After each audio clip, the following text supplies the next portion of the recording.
Est-ce que vous avez déjà ressenti une présence alors que vous êtes seul, dans votre chambre, en train de prier par exemple? Usayd ibn Hudayr, qui était un des compagnons du prophète sallallahu alayhi wa sallam, également le chef de la tribu Banu Aous de Médine, a vécu un truc pareil. Sauf que contrairement à nous, le prophète sallallahu alayhi wa sallam était là pour lui expliquer ce qui s'est passé. Usayd nous raconte.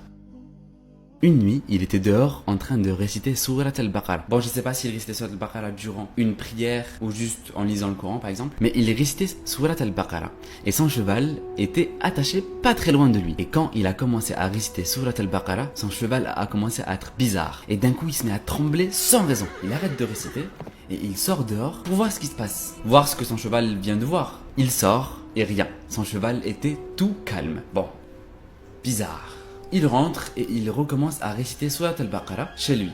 Encore une fois, son cheval était surpris, il recommence à trembler, à faire des bruits bizarres. Donc il arrête de réciter, il se lève et il repart voir le cheval pour voir ce qu'il a. Pourquoi mon cheval commence à être bizarre à chaque fois que je récite? Peut-être c'est à cause de quelque chose qu'il a vu. Toujours rien.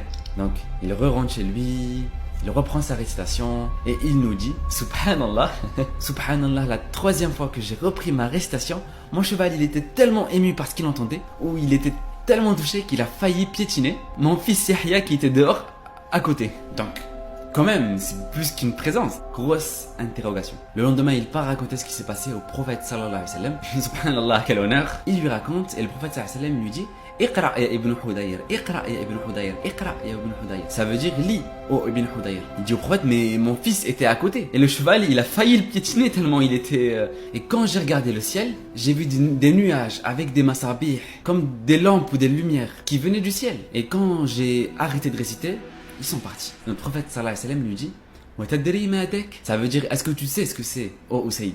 Non. Notre prophète alayhi wa sallam lui dit, tilkal malaika. Ça veut dire c'était les anges qui se sont approchés grâce à ta récitation du Coran. Incroyable. Et il continue, walaw qara'at la asbahat yanzuru ilayha an-nas la tatawara minhum. Si tu aurais continué à réciter au Usayd, les anges auraient continué de descendre jusqu'au matin, jusqu'à ce que les gens auraient pu voir l'effet des anges sur le ciel. Subhanallah. Subhanallah, c'est incroyable. Et dans une autre narration, un homme a vécu presque la même expérience. Et il est venu pour en parler au prophète sallallahu alayhi wa sallam. Et cette fois-ci, notre prophète sallallahu alayhi wa sallam lui dit, c'était as-sakina, la tranquillité qui descendait grâce à la récitation du Coran. Al-Hafid ibn Hajar, rahimahullah, nous explique que dans ce contexte-là, as-sakina, c'est les anges.